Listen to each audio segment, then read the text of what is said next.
A light magnitude 2.8 earthquake hit 15.2 kilometers, 9 miles, away from Quito, Provincia de Pichincha, Ecuador, in the early morning of Tuesday, August 12, 2025 at 2:17 a.m. local time, GMT-5.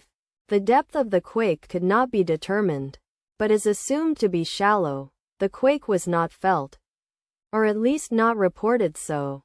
First to report, SGC after 15 minutes.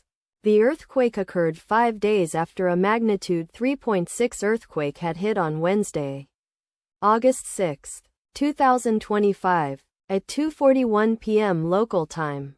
America, Guayaquil GMT-5, in 11.7 kilometers, 7 miles, distance to the north. Data source from Volcano Discovery.